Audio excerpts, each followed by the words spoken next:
Good morning students.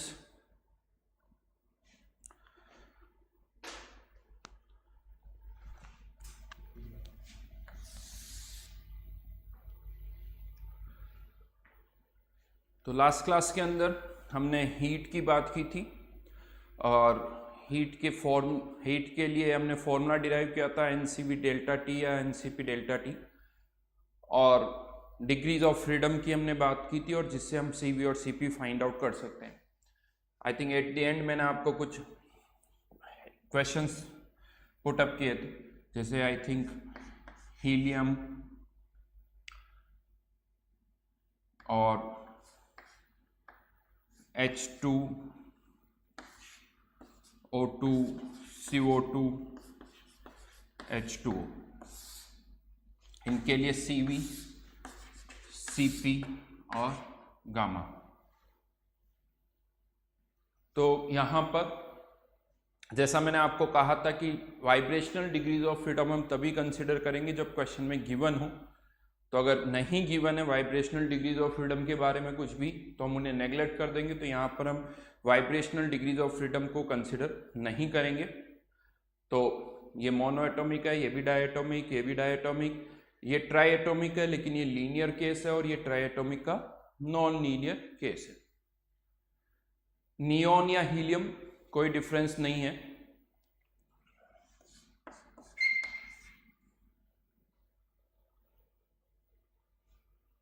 ठीक है, तो अब मोनो एटॉमिक है, सीवी की वैल्यू 3/2R, सीपी की वैल्यू 5/2R, गामा कितना हो जाएगा 5/3। H2 के लिए भी, H2 के लिए 5/2R, 7/2R, ट्रांसलेशनल और रोटेशनल गामा 7/5। O2 के लिए भी सेम रहेगा 5/2R, 7/2R।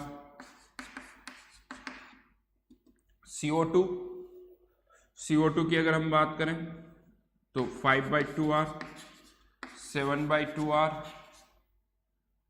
नॉन लीनियर वाला केस है तो ट्रांसलेशनल 3, रोटेशनल 2, 7/5। हाँ, बट अगर कोई नॉन लीनियर है तो यहाँ पर CV की वैल्यू जो है 3 और 3 6, तो 6/2R यानी 3R, ये हो जाएगा 4R, तो गामा हो जाएगा 4/3। यहाँ पर ये तो डेटा तो आपको ये तरीका तो आपको पता होना ही चाहिए, लेकिन इसमें मैं फिर से बता दूं ये सब अप्रोक्सीमेट वैल्यूज है, बिकॉज जैसे जैसे टेम्परेचर चेंज होता है CV CP की वैल्यूज भी चेंज होती है। तो ये हम मान रहे हैं कि ये सब टेम्परेचर के इंडिपेंडेंट है, ये एक अप्रोक्सीमेशन है। अदरवाइज अगर स्टेटमेंट ये आता है कि CV CP टेम्परेचर पे डिपेंड करते हैं, तो यस CV CP चाहे आइडियल गैस हो, रियल हो या सॉलिड लिक्विड, सबके लिए टेम्परेचर पर डिपेंड करता है। यहाँ पर हम उनको कांस्टेंट वैल्यू जो है वो मान रहे हैं कि हाँ नियर बाय ये वैल्यू होनी चाहिए। नेक्स्ट यहाँ पर एक पॉइंट ये आता है, जैसे जैसे एटॉमिसिटी बढ़ रही है, एटॉमिसिटी बढ़ने पर डिग्रीज ऑफ फ्रीडम बढ़ेगी तो CV की वैल्यू भी बढ़ेगी। CV बढ़ेगा तो CP भी बढ़ेगा।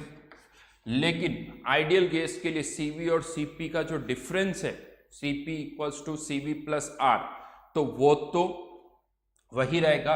तो for ideal gas CP CV का डिफरेंस वही है, लेकिन वैल्यूज बढ़ रही है तो जो इनका रेशियो है वो कम होगा। तो जैसे जैसे एटॉमिसिटी बढ़ती है CV बढ़ता है, CP बढ़ता है, लेकिन गामा की वैल्यू जो है वो कम हो रही है। तो ये याद रखना, गामा की वैल्यू एटॉमिसिटी बढ़ने पर कम होती है। टेट्रा एटॉमिक के लिए मैं डिग्रीज ऑफ फ्रीडम बता देता हूँ। For tetra atomic translational degrees of freedom तो वही 3 रहेगी। रोटेशन चाहे वो लीनियर हो या नॉन लीनियर हो, रोटेशनल लीनियर है तो 2, नॉन लीनियर है तो 3, और बची वाइब्रेशनल। तो टेट्रा एटॉमिक के लिए टोटल कितनी होनी चाहिए 12, तो 3 + 2 तो यहाँ पर कितनी आ जाएगी 7, 3 + 3 तो यहाँ पर कितनी हो जाएगी 6।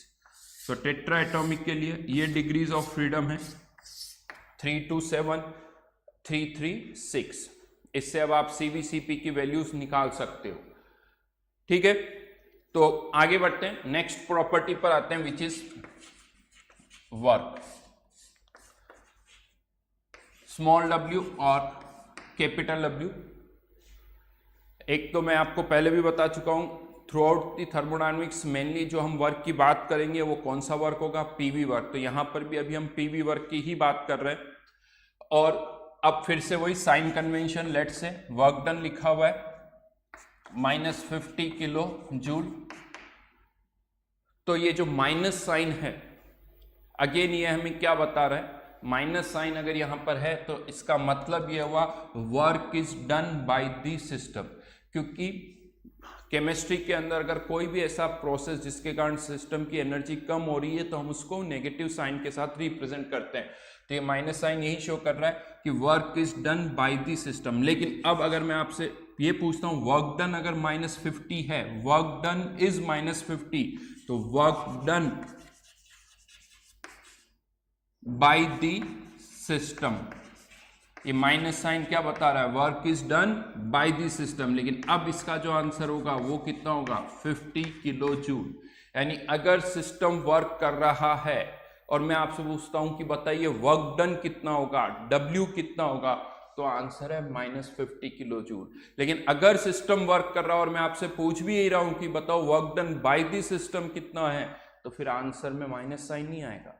यानी ये साइन कन्वेंशन जो है ये तब पिक्चर में आता है जब आप W या वर्क डन की बात कर रहे हो। जब आप लैंग्वेज यूज कर रहे हो तो फिर वहां कोई साइन कन्वेंशन नहीं है, वो तो जो नेचुरल है वो आप बोलोगे या वही लिखोगे।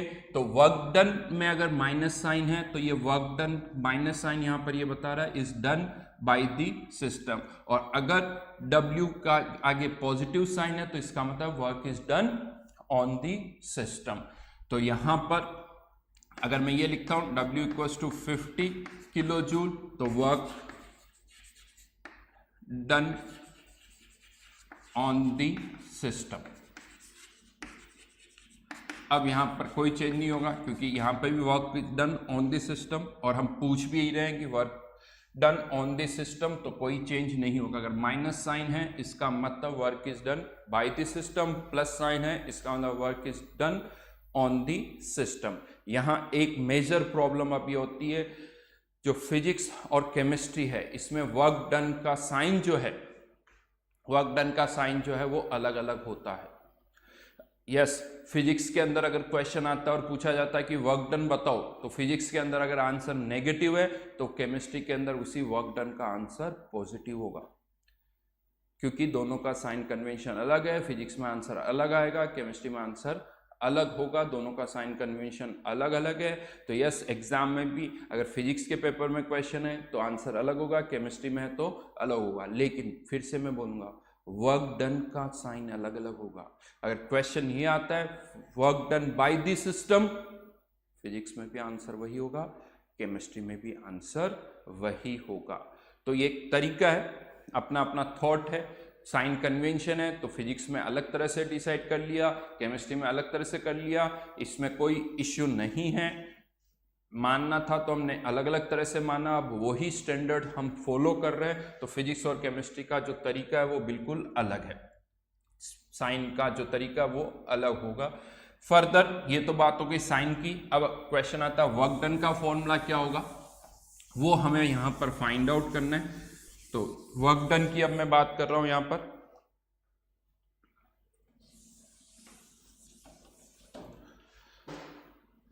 लेट्स से ये एक कंटेनर है जिसमें ये पिस्टन लगा हुआ है, यहां पर कोई गैस मान लेते हैं, और ये एक ब्लॉक रखा हुआ है जिसका मास है m।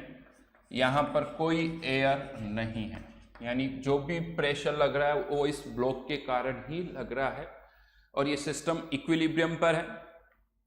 और यहां पर हमने स्टॉपर्स भी लगा रखे हैं जिसके कारण ये ब्लॉक मूव नहीं कर रहा है। ये स्टॉपर्स लगे हुए हैं, स्टॉपर्स जो कि इस पिस्टन को मूव करने होने से रोक रहे हैं। अब हमने क्या किया, इन स्टॉपर्स को यहां से हटा दिया। तो जब हमने इन स्टॉपर्स को यहां से हटाया तो हमने क्या देखा कि ये जो पिस्टन है, ये पिस्टन जो है वो DH हाइट ऊपर मूव कर गया। पिस्टन जो है वो DH हाइट ऊपर मूव कर गया, तो ये जो ब्लॉक है वो ब्लॉक जो है उसकी पोटेंशियल एनर्जी चेंज होगी। कितनी चेंज होगी? तो चेंज इन पोटेंशियल एनर्जी कह सकते हो आप mgdh। बट अगर ब्लॉक की पोटेंशियल एनर्जी बढ़ी है तो इसका मतलब उसे किसी ने एनर्जी दी है। तो उसको किसने एनर्जी दी? गैस ने, यानी गैस ने उसको पुश किया, जिसके कारण इसकी पोटेंशियल एनर्जी बढ़ गई।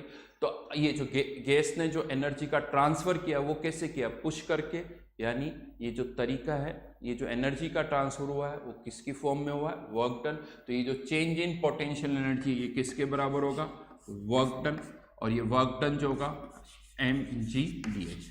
मैं यहाँ पर मोड इसलिए लगा रहा हूँ क्योंकि हमारे अकॉर्डिंग, हमारे साइन कन्वेंशन के अकॉर्डिंग हम अभी आंसर डिराइव करेंगे। तो अभी तो केवल हम मैग्नीट्यूड फाइंड आउट करें।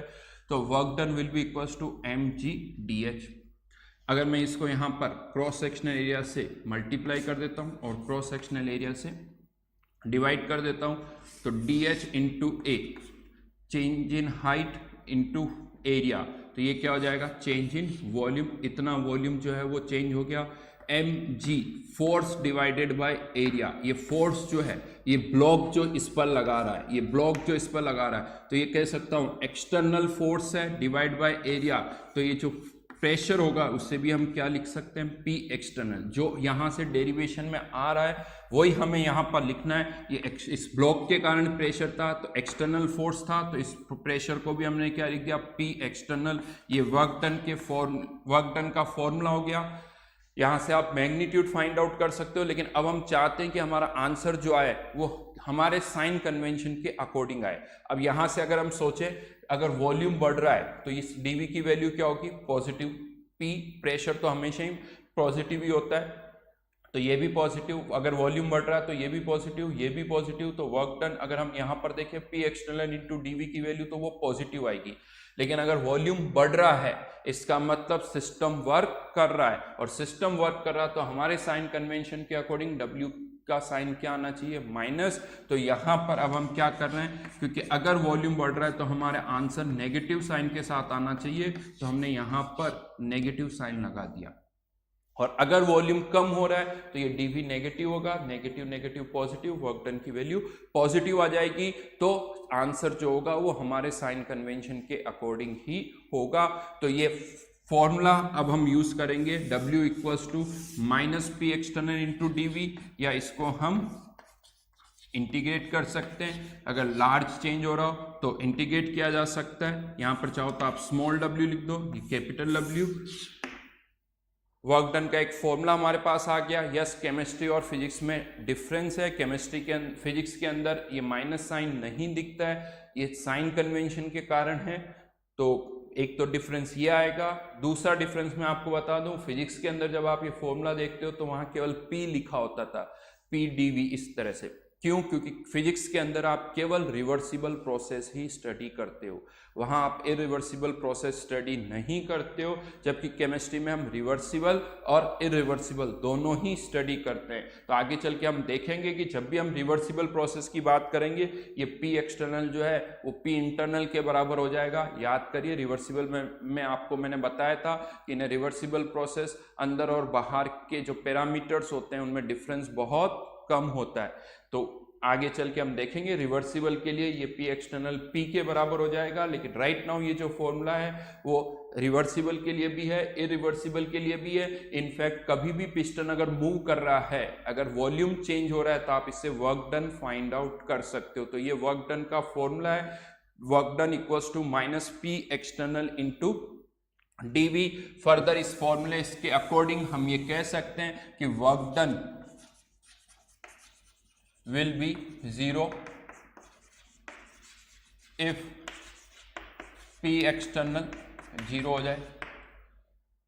अगर बाहर कोई भी एयर नहीं हो, कोई भी ब्लॉक नहीं हो, मतलब एक तरह से वैक्यूम अगर है, तो P एक्सटर्नल 0 होगा, वर्क डन भी 0 होगा। इसे हम आगे चल के बोलेंगे free expansion. In case of free expansion यानी P एक्सटर्नल 0 है तो वर्क डन 0 या फिर dv 0 हो जाए। अगर कोई वॉल्यूम चेंज नहीं हो रहा है तो भी वर्क डन 0 होगा। यानी अगर एक क्लोज्ड रिजिड कंटेनर है तो वर्क डन भी, वॉल्यूम कांस्टेंट रहेगा तो वर्क डन जो है 0 होगा। तो वर्क डन जीरो हो सकता है इन दो कंडीशंस पर। यहां पर अब मेनली न्यूमेरिकल्स में प्रॉब्लम क्या आती है वो मैं आपको बता रहा हूं। न्यूमेरिकल सॉल्व करते वक्त यहां पर यूनिट्स में हमें बहुत कंफ्यूजन होता है, यूनिट्स वाइज अच्छा खासा कंफ्यूजन होता है कि किस यूनिट में इनको पुट करना है। तो देखो बड़ा सिंपल सा है, वो मैं आपको बता दूं। अगर ये वॉल्यूम जो है, वॉल्यूम या चेंज इन वॉल्यूम, अगर ये मीटर क्यूब में है तो प्रेशर किस में होना चाहिए, पास्कल में, और ये वर्क डन किस में निकल के आएगा, जूल में। सारी एसआई यूनिट्स है, एसआई यूनिट्स है। अदरवाइज अगर ये एटमॉस्फेयर में है तो ये किस में हो सकता है, लीटर में। फिर वर्क डन की यूनिट भी क्या होगी, एटमॉस्फेयर लीटर। ये सुनने में थोड़ी अजीब लग रही है, हाँ, बट ये भी वर्क डन की यूनिट होती है, एटमॉस्फेयर लीटर। आप चाहो तो इसको कन्वर्ट कर सकते हो। कैसे कन्वर्ट कर सकते हैं एटमॉस्फेयर लीटर को जूल में, तो 1 एटमॉस्फेयर इंटू लीटर। इसके लिए एटमॉस्फेयर को पास्कल में कन्वर्ट करना पड़ेगा, 1.01325 इंटू 10⁵ पास्कल इंटू 10⁻⁻, लिख देता हूं मैं, pascal into 10⁻³ metre cube. 101.325 pascal into metre cube, ये क्या हो गया, जूल। यहीं पर आप एक और कन्वर्जन भी कर सकते हो, 1 बार इंटू लीटर, तो ये 10⁵ पास्कल इंटू 10⁻³ मीटर क्यूब, ये हो जाएगा 100 जूल। तो ये कन्वर्जन फैक्टर भी है, तो या तो इसको बार में पुट करोगे तो ये भी लीटर में, और ये फिर बार इंटू लीटर, और इनके कन्वर्जन फैक्टर्स ये है। तो या तो पास्कल में या एटमॉस्फेयर में या बार में, इन यूनिट्स में आपको पुट करना है। इसके अलावा और कोई यूनिट आप यहाँ पर यूज नहीं करोगे। तो यहाँ पर ये एक मेजर प्रॉब्लम होती है, कन्फ्यूजन होता है, समझ में नहीं आता। बहुत बार क्या होता है, जो भी डेटा गिवन होता है हम पुट कर देते हैं और हमें ये नहीं पता होता कि आंसर जूल में आने वाला है या एटमॉस्फेयर के किस में आने वाला है, वो हमें नहीं पता होता है। फर्दर इसके अंदर और एरर का होती है, बहुत सारे क्वेश्चन के अंदर वर्क डन की वैल्यू बड़ी होती है तो आंसर जूल के बजाय किलो जूल में पूछा जाता है। तो वहाँ पर भी ध्यान रखिए, अगर जूल में, यहाँ से जूल में आएगा, फिर आपको इसको किस में कन्वर्ट करना होगा, किलो जूल में। तो ये वर्क डन का फॉर्मूला है। चलिए एक क्वेश्चन लिख देता हूँ मैं यहाँ पर।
ठीक है।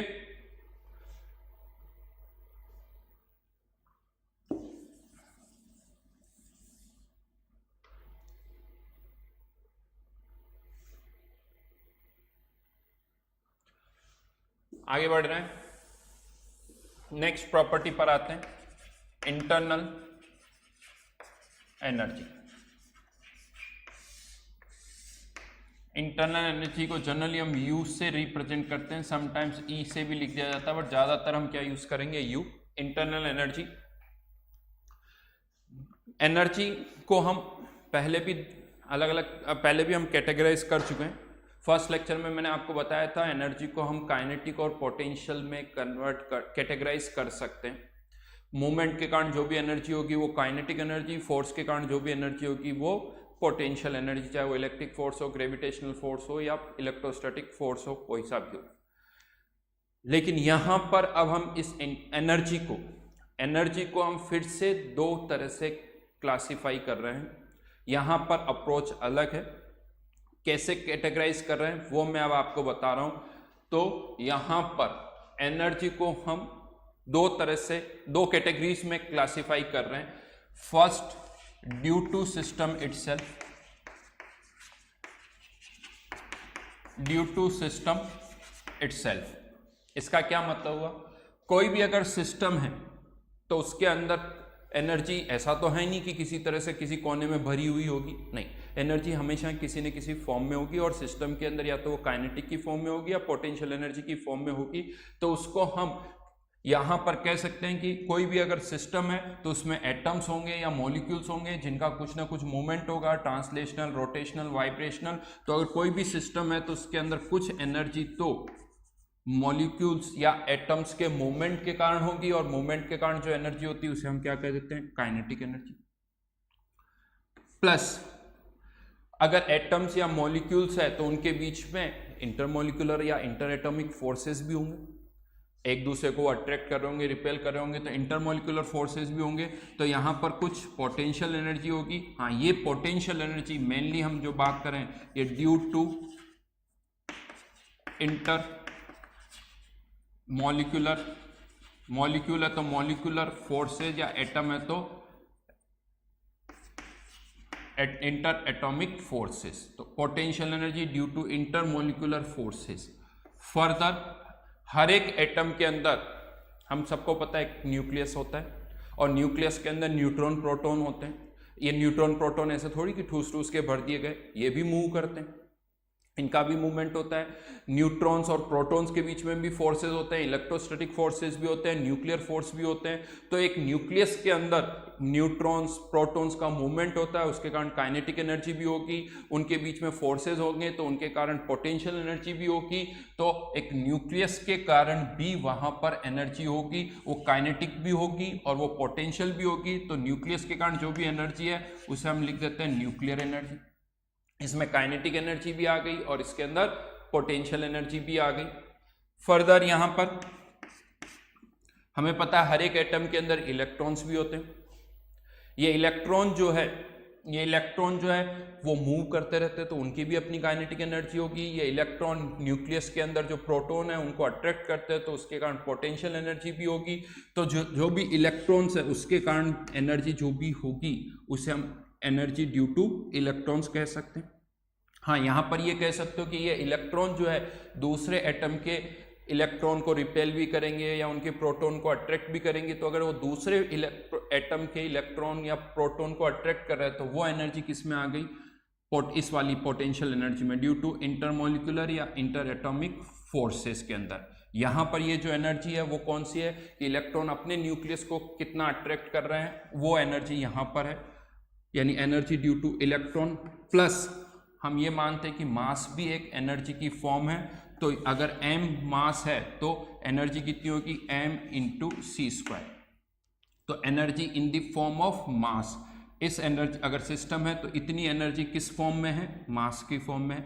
तो अगर कोई भी सिस्टम है तो कुछ काइनेटिक एनर्जी होगी, potential energy due to intermolecular forces, nucleus है तो न्यूक्लियर एनर्जी होगी, इलेक्ट्रॉन के कारण भी एनर्जी होगी, मास की फॉर्म में भी एनर्जी होगी। तो ये अलग अलग फॉर्म में एनर्जी वहां पर प्रेजेंट होगी, लेकिन कुछ एनर्जी जो होगी वो एक्सटर्नल फैक्टर्स पर डिपेंड करेगी, due to external factors.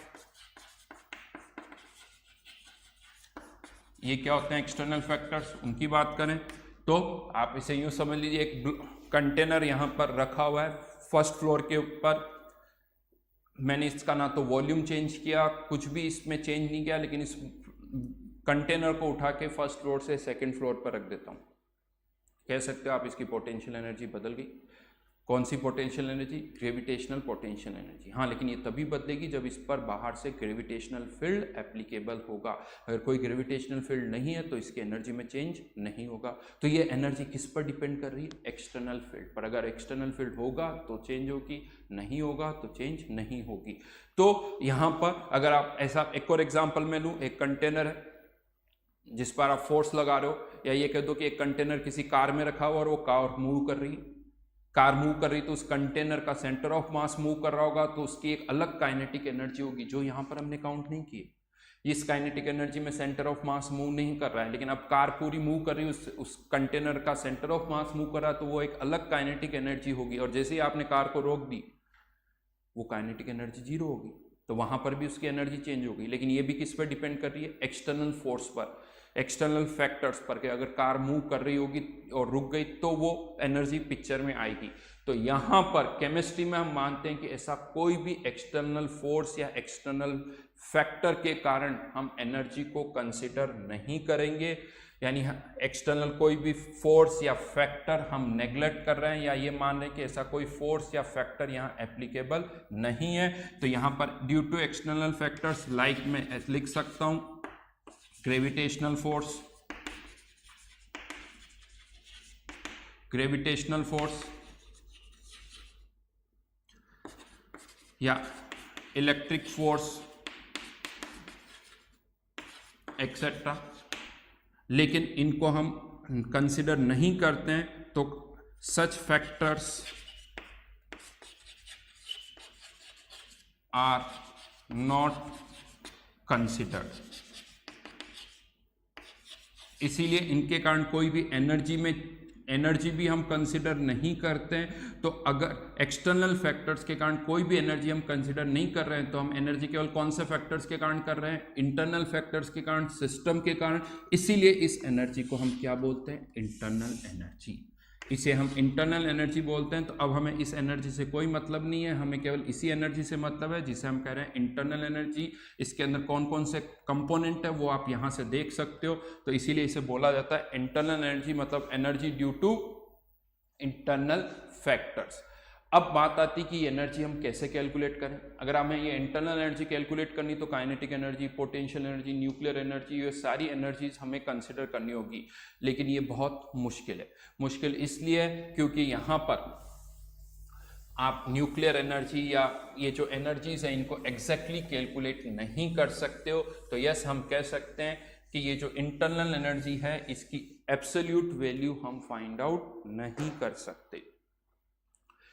Internal energy की एब्सोल्यूट वैल्यू हम फाइंड आउट नहीं कर सकते।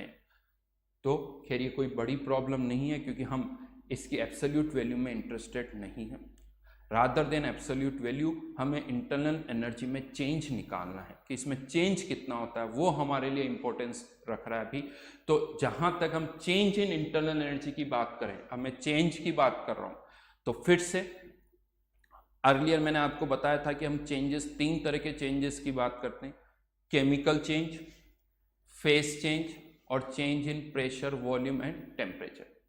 तो इन तीनों चेंज में याद रखना 4 है चेंज। अगर आप एक चेंज की बात करो, इन तीनों चेंज में हम किसी न्यूक्लियर चेंज की बात नहीं कर रहे हैं। यानी कोई भी एटम जो है उसमें कोई चेंज नहीं हो रहा है, उसके न्यूक्लियस में कोई चेंज नहीं हो रहा है। ऑक्सीजन का एटम ऑक्सीजन का ही रहेगा, क्लोरीन का क्लोरीन का ही रहेगा, हाइड्रोजन का हाइड्रोजन का ही रहेगा। तो किसी के न्यूक्लियस में कोई चेंज नहीं हो रहा है, तो इस न्यूक्लियर एनर्जी में कोई चेंज नहीं होगा। इनफैक्ट उसका इलेक्ट्रॉनिक कॉन्फ़िगरेशन जो है वो भी वही रह रहा है। हाँ, आउटर मोस्ट शेल में चेंज हो रहा है तो वो एनर्जी किस में कंसिडर हो जाएगी, पोटेंशियल एनर्जी में। तो इस एनर्जी में भी कोई चेंज नहीं हो रहा है, ना मास चेंज हो रहा है, मास जितना था उतना ही रहता है, तो इनिशियली जितना मास था फाइनली भी उतना ही रहेगा, तो इस एनर्जी में भी कोई चेंज नहीं होगा, न्यूक्लियस में भी कोई चेंज नहीं हो रहा है, और इलेक्ट्रॉन के डिस्ट्रीब्यूशन में भी कोई चेंज नहीं हो रहा है। तो जब भी आप कोई चेंज करोगे तो इन तीनों एनर्जीज में तो कोई चेंज नहीं होगा। हाँ, चेंज किस में होगा, उनकी काइनेटिक और potential energy due to intermolecular forces. हाँ, इंटरमोलिकुलर फोर्सेज चेंज होंगे क्योंकि आप कह सकते हो कि एटम पहले किसी और के साथ कंबाइन था, फिर किसी और के साथ कंबाइन हो रहा है, बॉन्ड टूटेंगे, नए बॉन्ड बनेंगे, तो इंटरमोलिकुलर फोर्सेस चेंज होंगे जिनके कारण उनका मूवमेंट भी चेंज होगा। तो जब भी हम एक चेंज की बात करेंगे तो चेंज केवल दो ही एनर्जी में होगा, काइनेटिक एनर्जी और potential energy due to intermolecular forces. बाकी एनर्जीज में कोई चेंज नहीं होगा। तो अब हम हमेशा जब बात करेंगे तो चेंज इन इंटरनल एनर्जी की करेंगे, और चेंज इन इंटरनल एनर्जी की अगर हम बात कर रहे हैं तो हमें केवल किसमें चेंज की हमें बात करनी होगी, kinetic energy and potential energy due to intermolecular forces. इन्हीं दो एनर्जीज की हमें बात करनी होगी। और यहां पर फर्दर अब हम केवल जब बात करेंगे तो काइनेटिक एनर्जी और पोटेंशियल एनर्जी की ही बात करेंगे। फॉर एन आइडियल गैस हमें पता है कि इंटरमोलिकुलर फोर्सेस तो होते ही नहीं है, तो एक आइडियल गैस के लिए आप कह सकते हो change in internal energy equals to change in kinetic energy. Potential energy में चेंज भी जीरो हो जाएगा। फिर से बोल रहा हूं क्यों, क्योंकि एक आइडियल गैस के लिए पोटेंशियल एनर्जी जो है, इंटरमोलिकुलर फोर्सेस नहीं होते तो वहां कोई पोटेंशियल एनर्जी नहीं होती है। तो change in internal energy equals to change in kinetic energy. और फर्स्ट लेक्चर में मैंने आपको एक पॉइंट लिखवाया था, काइनेटिक एनर्जी जो होती है किसी सब्सटेंस के लिए केवल किस पर डिपेंड करती है, टेम्परेचर पर। यानी टेम्परेचर चेंज होगा तभी काइनेटिक एनर्जी चेंज होगी। तो काइनेटिक एनर्जी तभी चेंज होगी जब टेम्परेचर चेंज होगा एक आइडियल गैस के लिए, तो और काइनेटिक एनर्जी चेंज होगी तभी इंटरनल एनर्जी में चेंज होगा। That means for an ideal gas internal energy तभी चेंज होगी जब टेम्परेचर चेंज होगा। दैट मीन्स एक आइडियल गैस के लिए इंटरनल एनर्जी केवल किसका फंक्शन है, टेम्परेचर का फंक्शन है। आइडियल गैस के लिए इंटरनल एनर्जी केवल टेम्परेचर का फंक्शन है। आप इसको ऐसे भी समझ सकते हो सिंपल वर्ड्स में। आइडियल गैस में अब हम केवल दो ही एनर्जीज की बात कर रहे हैं, काइनेटिक एनर्जी और potential energy due to intermolecular forces. Ideal gas के लिए potential energy due to intermolecular forces तो जीरो है, तो अब केवल उसकी एनर्जी कौन सी रहेगी, काइनेटिक एनर्जी, और वो तभी चेंज होगी जब टेम्परेचर चेंज होगा। तो इंटरनल एनर्जी भी तभी चेंज होगी जब टेम्परेचर चेंज होगा। तो एक आइडियल गैस के लिए इंटरनल एनर्जी केवल किसका फंक्शन है, टेम्परेचर का फंक्शन है। कंफ्यूज मत होना, अलग अलग स्टेटमेंट है, आपको अच्छी तरह से याद रखना है। काइनेटिक एनर्जी, इंटरनल एनर्जी, ये दो अलग अलग टर्म्स हैं। काइनेटिक एनर्जी तो कोई सा भी सब्सटेंस हो केवल टेम्परेचर पर डिपेंड करती है, चाहे वो आइडियल हो, रियल हो, सॉलिड हो, लिक्विड हो। लेकिन इंटरनल एनर्जी जो है एक आइडियल गैस के लिए हम कह रहे हैं किसका फंक्शन होती है, टेम्परेचर का। एक आइडियल गैस के लिए केवल किसका फंक्शन होती है, टेम्परेचर का। 2-3 बार सोच के लिखोगे ये सेंटेंस, तब जाके कंफ्यूजन दूर होगा। नहीं तो क्या होता है, एक सेंटेंस बोल के हम दूसरे सेंटेंस पर आते तो वापस पहला सेंटेंस भूल जाते हैं कि पहला सेंटेंस क्या था। लिखोगे, लिख के देखोगे कि पहला सेंटेंस मैंने ये बोला था, उसको आपने लिखा, फिर दूसरे सेंटेंस पर आओ, तब जाके आपको ये बात क्लियर होगी, राइट। तो यहां पर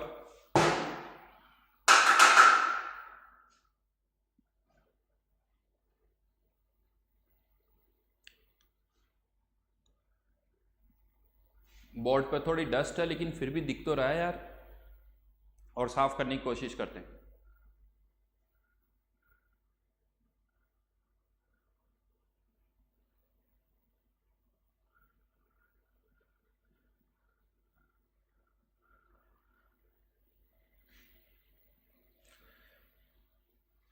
नहीं हर्ष, इसको आप ऐसे भी कह सकते हो, डेल्टा यू या यू दोनों ही इंटरनल एनर्जी में चेंज तभी होगा जब टेम्परेचर में चेंज होगा।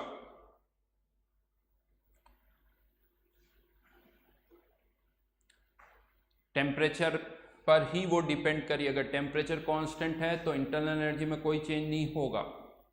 तो इंटरनल एनर्जी के एक्सप्रेशन में केवल टेम्परेचर की ही टर्म होगी, जो वेरिएबल होगा वो एक ही होगा, टेम्परेचर का।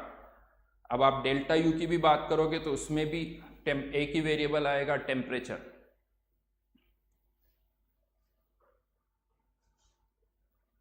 तो डेल्टा यू या यू दोनों एक ही बात है, इसको ऐसे सोचना। वापस से कह रहा हूं, काइनेटिक एनर्जी केवल किसका फंक्शन होती है? टेम्परेचर का। तो काइनेटिक एनर्जी में चेंज भी तभी होगा जब टेम्परेचर में चेंज होगा, राइट?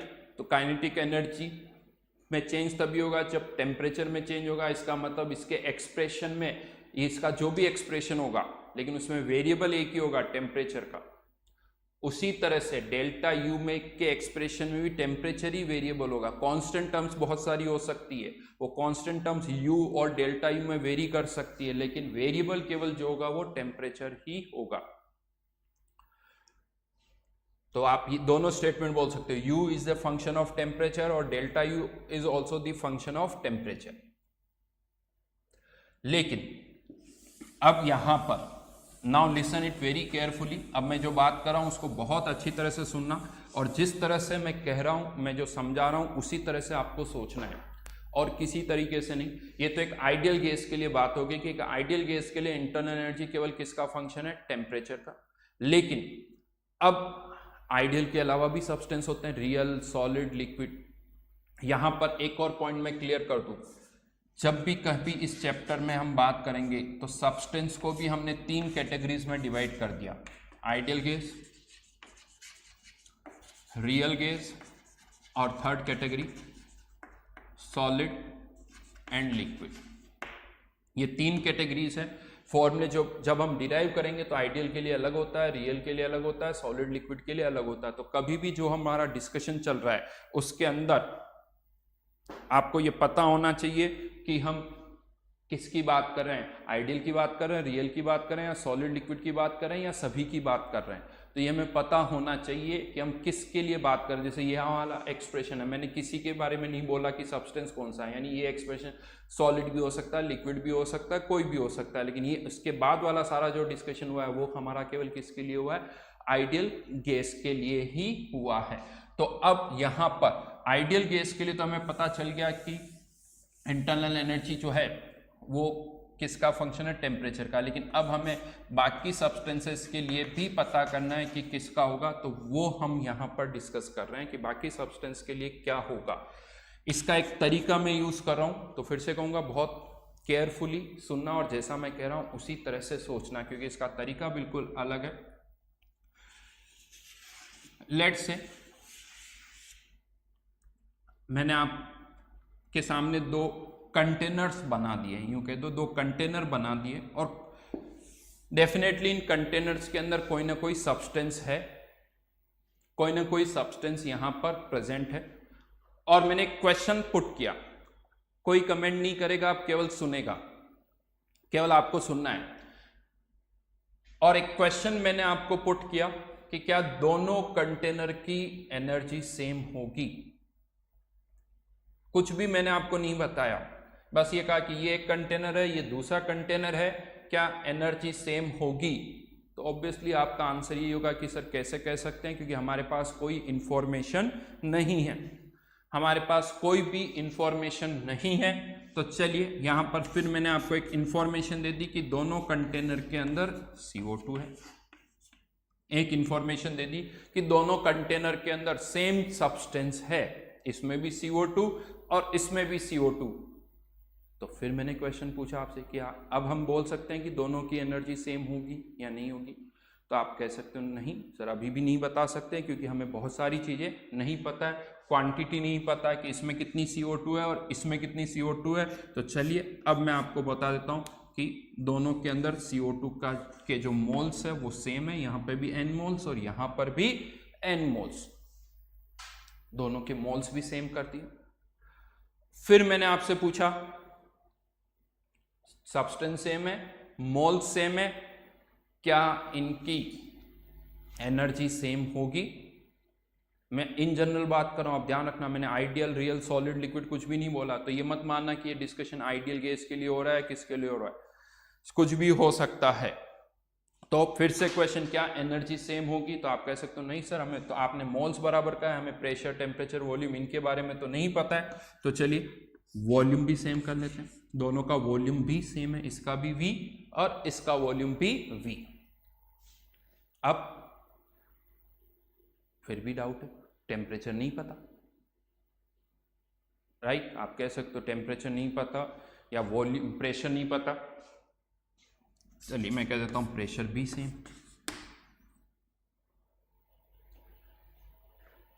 अब आपको लिखना है, लिख के बताना है, substance same, mole same, volume same, pressure same, क्या दोनों की एनर्जी सेम होगी? दोनों की एनर्जी सेम होगी या नहीं, ये आपको बताना है।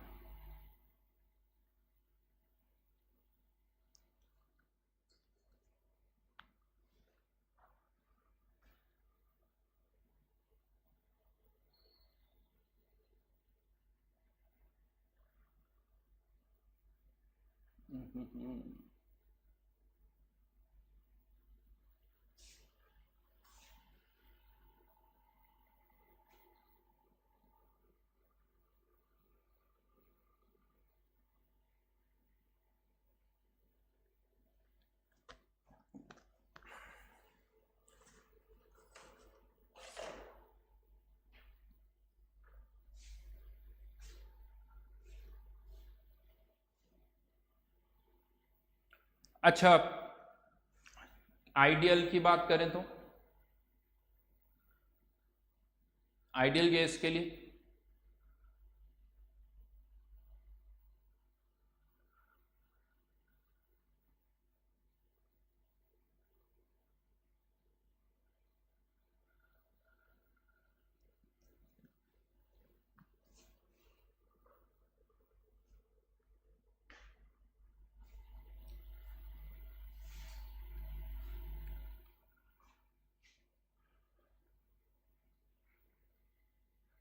चलिए क्वेश्चन को फिर से पुट करता हूं, आइडियल गैस के लिए क्या टेम्परेचर सेम होगा?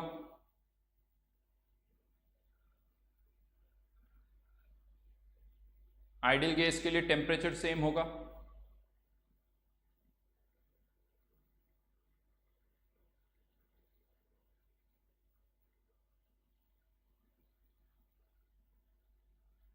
अच्छा, रियल गैस के लिए टेम्परेचर सेम होगा या नहीं? रियल गैस के लिए टेम्परेचर सेम होगा या नहीं?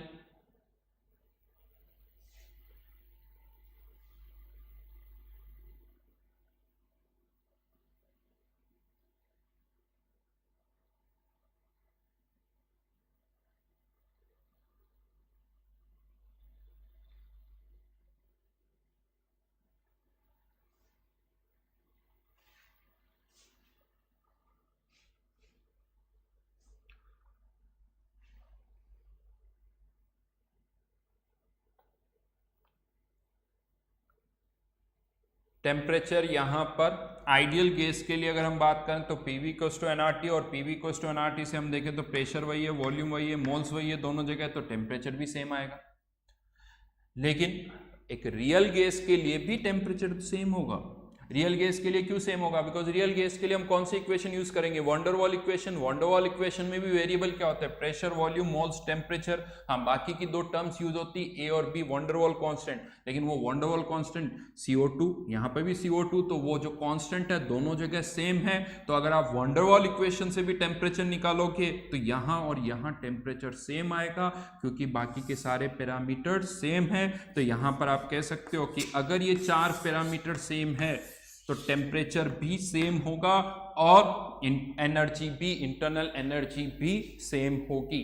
मतलब इसका क्या है? इसका मतलब ये है कि अगर मैं आपसे कह देता हूं ये एक कंटेनर है, ये दूसरा कंटेनर है, और इन दोनों कंटेनर में अगर ये चार वेरिएबल सेम है, 1 2 3 4, ये अगर ये चार पैरामीटर सेम है तो इंटरनल एनर्जी भी सेम होगी। इसका मतलब ये निकलता है कि इंटरनल एनर्जी इन्हीं चार वेरिएबल्स पर ही डिपेंड करती है।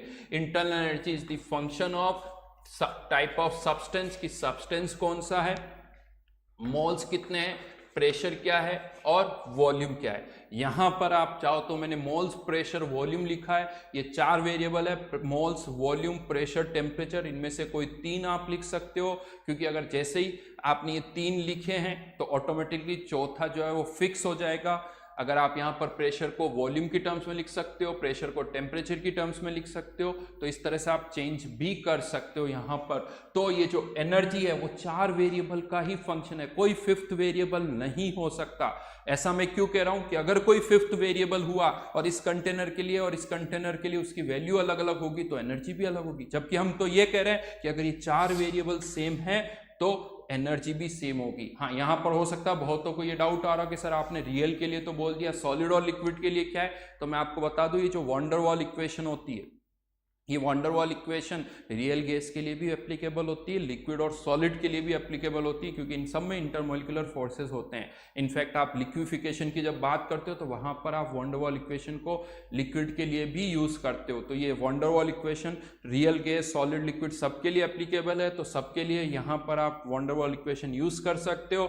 तो यहाँ पर ये जो इंटरनल एनर्जी है ये केवल इन 4 वेरिएबल का ही फंक्शन होगी। फिर से एक बार बोल रहा हूं, ऐसा क्यों, क्योंकि कोई 5th वेरिएबल नहीं हो सकता। अगर कोई 5th वेरिएबल हुआ तो फिर अगर उसकी वैल्यू यहां और यहां अलग हो गई तो इंटरनल एनर्जी भी अलग होगी। जबकि हम ये कह रहे हैं कि अगर ये पैरामीटर सेम है तो टेम्परेचर भी सेम होगा और इंटरनल एनर्जी भी सेम होगी। तो internal energy for a substance depends upon substance कौन सा है, मोल्स, प्रेशर, वॉल्यूम, या इनमें से किसी एक को हटा के आप टेम्परेचर का भी टर्म लिख सकते हो। तो ये 4 वेरिएबल पर ये डिपेंड करती है। लेकिन अब फॉर ए सब्सटेंस, अब ये बहुत ही इंपॉर्टेंट स्टेटमेंट लिख रहा हूं, for a substance not undergoing a chemical and phase change, not undergoing a chemical and face change. अगर कोई केमिकल और फेस चेंज नहीं हो रहा है तो पहला तो क्वेश्चन आता है सर हो क्या रहा है वहां पर। तो जैसे मैंने आपको पहले बताया था, या तो वहां पर प्रेशर चेंज हो रहा होगा, वॉल्यूम चेंज हो रहा होगा, या टेम्परेचर, पीवीटी, इन्हीं में से कुछ चेंज हो सकता है। अब अगर कोई केमिकल और फेस चेंज नहीं हो रहा है, क्लोज सिस्टम है, सब्सटेंस ना तो बाहर जा सकता है ना अंदर आ सकता है, तो अगर केमिकल और फेस चेंज नहीं हो रहा है तो सब्सटेंस में तो कोई चेंज नहीं होगा, यानी सब्सटेंस वो का वही रहेगा। एक तो सब्सटेंस में कोई चेंज नहीं होगा, दूसरा मोल्स में कोई चेंज नहीं होगा। तो अब वेरिएबल केवल क्या बचे, या तो पीवी, यहाँ क्या बचे, 2 ही वेरिएबल बचे। तो अगर वो केमिकल और फेस चेंज नहीं हो रहा है, अगर मैं आपसे ये पूछूं कि एक सिस्टम यहाँ पर था, उसमें हमने कुछ चेंजेस किए और यहाँ से यहाँ आ गए, लेकिन मैंने आपसे ये कह दिया कि कोई केमिकल और फेस चेंज नहीं हुआ है, तो क्या आप मुझसे पूछोगे कि यहाँ सब्सटेंस कौन सा था, यहाँ कौन सा था? नहीं पूछोगे, क्योंकि आपको पता है कि कोई केमिकल और फेस चेंज नहीं हो रहा है। तो अगर यहाँ CO2 है तो यहाँ पे भी CO2 होगी, यहाँ जितने मोल्स होंगे यहाँ पे भी उतने ही मोल्स होंगे। यानी अब सब्सटेंस में कोई चेंज नहीं हो रहा है, मोल्स में कोई चेंज नहीं हो रहा है, तो वेरिएबल जो है वो अब 4 नहीं, वेरिएबल केवल कितने बचे, 2। तो for a substance not undergoing a chemical and face change, ये इंटरनल एनर्जी जो है, इंटरनल एनर्जी के अंदर जो वेरिएबल्स बचे हैं वो या तो पीवी है, या पीटी कह सकते हो, या वीटी। बाकी पैरामीटर्स कांस्टेंट है, उनकी कांस्टेंट वैल्यू हमने पुट कर दी। यूं इमेजिन करो जो भी वैल्यू होगी कांस्टेंट होगी। वेरिएबल्स की मैं बात कर रहा हूं। अब वेरिएबल्स कितने रह गए, 2 ही, या तो पीवी या पीटी, यही 2 वेरिएबल्स वहां पर रह गए। लेकिन एक्सप्रेशन क्या होगा वो हमें नहीं पता है, एक्सप्रेशन क्या होगा वो हमें नहीं पता है, और ना हम वो एक्सप्रेशन फाइंड आउट कर सकते हैं। इंटरनल एनर्जी इन पर कैसे डिपेंड कर रही है वो नहीं पता है, पी का स्क्वायर होगा, पी का क्यूब होगा, एक्सपोनेंशियल होगा, वो हमें नहीं पता। बस वेरिएबल हमें ये पता कि 2 वेरिएबल का फंक्शन होगी। यहाँ पर इस पूरे डिस्कशन में मैंने ये बिल्कुल नहीं बोला कि आइडियल है या रियल है या सॉलिड लिक्विड है, यानी ये एक्सप्रेशन इन जनरल है, सब्सटेंस के लिए, कि हाँ, एक सब्सटेंस के लिए इंटरनल एनर्जी अगर कोई केमिकल और फेज चेंज नहीं हो रहा है तो वो इन दो वेरिएबल का फंक्शन होगी। हाँ, इसके आगे हमें पता है आइडियल गैस के लिए तो दो वेरिएबल भी नहीं होते हैं, आइडियल गैस के लिए तो एक ही वेरिएबल होता है, जिसको हमने थोड़ी देर पहले डिराइव किया था। उसका तरीका ये नहीं था, उसका तरीका थोड़ा अलग था। तो एक इन जनरल अगर आप कहो कि अगर केमिकल और फेज चेंज नहीं हो रहा है तो इंटरनल एनर्जी इन दो वेरिएबल का फंक्शन है, या तो पीवी या पीटी या वीटी, लेकिन एक्सप्रेशन क्या है वो हमें नहीं पता। अब क्वेश्चन ये आता है, ठीक है सर क्या करें अब इसका, आगे क्या यूज है इसका, कैसे इसको यूज करना है। तो अब इंटरनल एनर्जी की एब्सोल्यूट वैल्यू तो हम फाइंड आउट नहीं कर सकते, जैसे मैंने आपको पहले ही कहा था। हम किस में ज़्यादा इंटरेस्टेड है, चेंज, और चेंज अगर हमें फाइंड आउट करना है तो हमें इसको क्या करना होगा, डिफरेंशिएट करना होगा। अब इसको डिफरेंशिएट कैसे करते हैं वो हमें पता होना चाहिए। तो दो वेरिएबल के फंक्शन को हमें डिफरेंशिएट करना है। आपने मैथ्स के अंदर ये किया हुआ, लेकिन दो वेरिएबल नहीं होते मैथ्स के अंदर जनरली। जैसे मान लो अगर आपने कभी किया भी तो f इक्वल्स टू ऐसा कुछ हो सकता है x स्क्वायर e की पावर, ये वेरिएबल एक ही है, दो पार्ट्स हैं, वेरिएबल एक है। आप इसको डिफरेंशिएट कर सकते हो कि हाँ df अपॉन dx, पहले x को किया तो 2x e की पावर माइनस x, फिर इसको किया तो माइनस साइन आ जाएगा और x स्क्वायर, x का डिफरेंशिएशन 1। तो ये बाई पार्ट्स डिफरेंशिएशन हो गया, लेकिन वेरिएबल यहाँ दो नहीं, वेरिएबल एक ही है और x के रेस्पेक्ट में आपने डिफरेंशिएट किया है। यहाँ पर दो वेरिएबल से मतलब something like that x square into y. अब इसमें क्या होता है, डिफरेंशिएट कैसे किया जाता है, एक बार x के रेस्पेक्ट में किया जाता है, y को कांस्टेंट रखा जाता है, फिर y के रेस्पेक्ट में डिफरेंशिएट होता है और किसको कांस्टेंट रखते हैं, x के रेस्पेक्ट, x को कांस्टेंट रखा जाता है, y के रेस्पेक्ट में डिफरेंशिएट किया जाता है। इसको आप ऐसे लिख सकते हो, df x डिफरेंशिएट कर रहे हैं, यहाँ पर हमने पहले y को कांस्टेंट रखा और x के रेस्पेक्ट में डिफरेंशिएट किया, तो x का डिफरेंशिएशन 2x, और यहीं पर यूं कह सकते हो कि यहाँ पर भी x के रेस्पेक्ट में किया था, यहाँ पर भी x के रेस्पेक्ट में, तो ये dx यहाँ पर भी आएगा मल्टीप्लाई करने इधर इधर। तो यहाँ पर x के रेस्पेक्ट में डिफरेंशिएट किया तो dx, और फिर यहाँ पर x को कांस्टेंट रखा, y का डिफरेंशिएशन 1, तो यहाँ पर y के रेस्पेक्ट में डिफरेंशिएट किया तो ये क्या हो गया, dy। x के रेस्पेक्ट में डिफरेंशिएट किया तो dx, y के रेस्पेक्ट में किया तो dy। इसको मैं ऐसे लिख सकता हूँ कि f को हमने डिफरेंशिएट किया with respect to x, partial differentiation word हम बोल रहे हैं क्योंकि हमने यहाँ पर किसको कांस्टेंट रखा, y को, तो इंटू dx। यहाँ पर हमने f को किसके रेस्पेक्ट में डिफरेंशिएट किया, y के रेस्पेक्ट में, किसको कांस्टेंट का, x को, इंटू dy। ये डेल का साइन हम इसलिए यूज कर लेते हैं, इससे ये समझ में आता है कि किसी को हमने क्या रखा हुआ है, कांस्टेंट। अदरवाइज डेल और डी में कोई डिफरेंस नहीं है। y x के रेस्पेक्ट में डिफरेंशिएट किया तो इंटू डी एक्स, वाई के रेस्पेक्ट में किया तो इंटू डी वाई। यहाँ पर भी यही आप कर रहे हो, यूँ मान के चलो ये डी एक्स को मैं यहाँ लिख देता हूँ, ये डी एक्स और यहाँ पर भी डी एक्स, क्योंकि यहाँ पर भी x के रेस्पेक्ट में कर रहे हैं, यहाँ पर भी x के रेस्पेक्ट में कर रहे हैं, तो इसको कॉमन लेके आप इधर ला रहे हो। लेकिन यहाँ पर एक बार x के रेस्पेक्ट में, एक बार y के रेस्पेक्ट में, तो ये f को हमने डिफरेंशिएट किया है, दो वेरिएबल का फंक्शन है, दो वेरिएबल का फंक्शन है जिसको हमने यहाँ पर डिफरेंशिएट कर दिया। इसको हम कुछ इस तरह से लिख सकते हैं। तो यहाँ पर भी हम u को डिफरेंशियल फॉर्म में ऐसे लिख सकते हैं, du इक्वल्स टू, अब यहाँ पर या तो pv दो वेरिएबल ले सकते हो, या pt भी ले सकते हो, या vt भी ले सकते हो।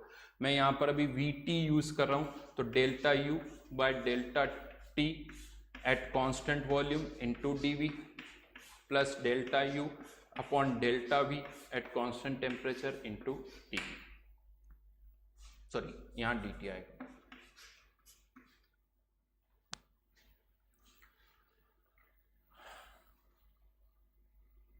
ये एक्सप्रेशन हमारे पास आ गया चेंज इन इंटरनल एनर्जी का। लेकिन फिर से कहूँगा ये एक्सप्रेशन तब है जब कोई केमिकल और फेज चेंज नहीं हो रहा है। अगर केमिकल और फेज चेंज हो रहा है तो आप इस एक्सप्रेशन को यूज़ नहीं कर सकते।